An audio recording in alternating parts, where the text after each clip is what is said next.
Thank you. Thanks very much. I appreciate it.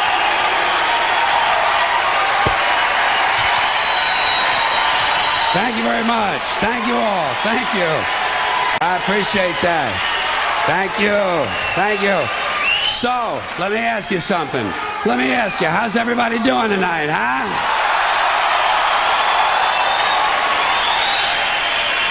Good. Well, fuck you. Just trying to make you feel at home. Now listen, I've been out here all this time and I haven't been complaining about anything yet, so I think it's time to go into the complaint department. This is just a series of things that are pissing me off, okay? A series of things that are pissing me off, because I don't have pet peeves. I have major psychotic fucking hatreds, okay?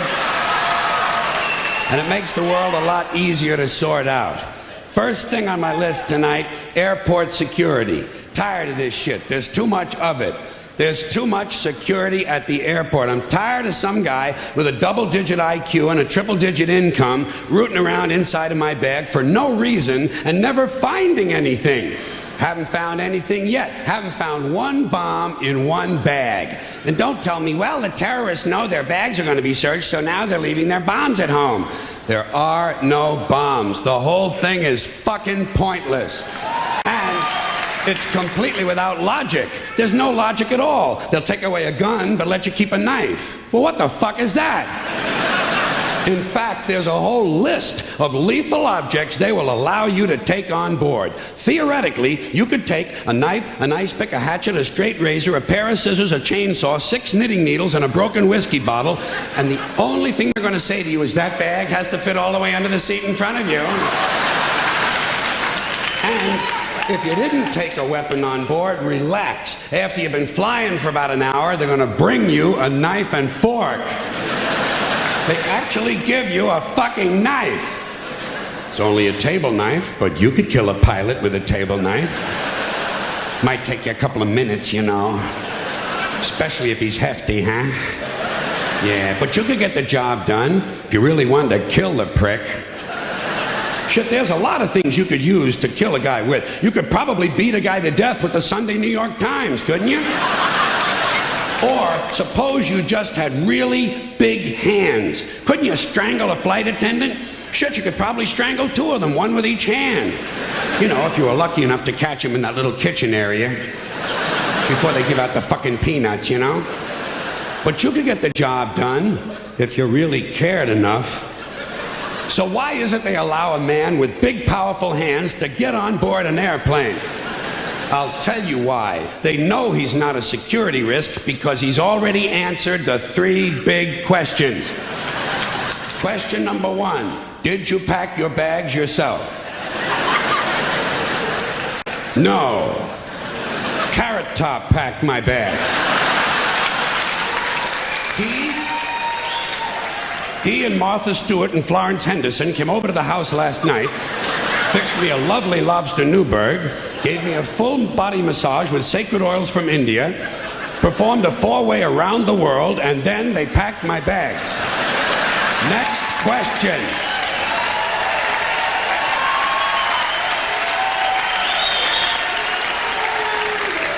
Have your bags been in your possession the whole time? No. Usually the night before I travel, just as the moon is rising, I place my suitcases out on the street corner and leave them there unattended for several hours. Just for good luck. Next question. Has any unknown person asked you to take anything on board? Well, what exactly is an unknown person? Surely everyone is known to someone. In fact, just this morning, Kareem and Youssef Ali Ben Gaba seemed to know each other quite well. They kept joking about which one of my suitcases was the heaviest. And that's another thing they don't like at the airport, jokes. You know? Yeah, you can't joke about a bomb. Well, why is it just jokes? What about a riddle? How about a limerick? How about a bomb anecdote? You know, no punchline, just a really cute story. Or suppose you intended the remark, not as a joke, but as an ironic musing.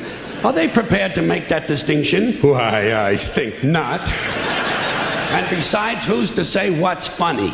Airport security is a stupid idea, it's a waste of money, and it's only there for one reason, to make white people feel safe. That's all.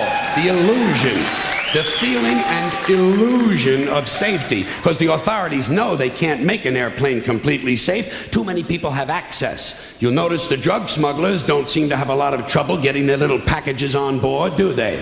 No, and God bless them too.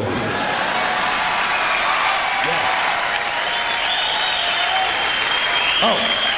And by the way, an airplane flight shouldn't be completely safe. You need a little danger in your life. Take a fucking chance once in a while, will you? What are you gonna do? Play with your prick for another 30 years? What are you gonna read People magazine and eat at Wendy's till the end of time? Take a fucking chance. Besides, even if they made all of the airplanes completely safe, the terrorists would simply start bombing other places that are crowded. Porn shops, crack houses, titty bars, and gangbangs. You know, entertainment venues. The odds of you being killed by a terrorist are practically zero. So I say relax and enjoy the show.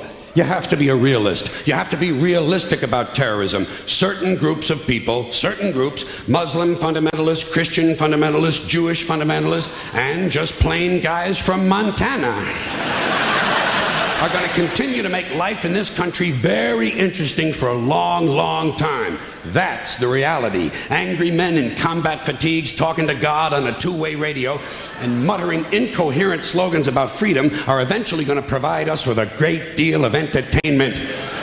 Especially after your stupid fucking economy collapses all around you and the terrorists come out of the woodwork and you'll have anthrax in your water supply and sarin gas in your air conditioners. There'll be chemical and biological suitcase bombs in every city, and I say enjoy it. Relax. Enjoy the show. Take a fucking chance. Put a little fun in your life. To me, terrorism is exciting. It's exciting. I think the very idea that you can set off a bomb in a marketplace and kill several hundred people is exciting and stimulating, and I see it as a form of entertainment. Entertainment, that's all it is. Yeah. But I also know that most Americans are soft and frightened and unimaginative, and they don't realize there's such a thing as dangerous fun. And they certainly don't recognize a good show when they see one. I have always been willing to put myself at great personal risk for the sake of entertainment. And I've always been willing to put you at great personal risk for the same reason. As far as I'm concerned, all of this airport security, all the searches, the screenings, the cameras, the questions, it's just one more way of reducing your liberty and reminding you that they can fuck with you anytime they want. As long as you put up with it. As long as you put up with it.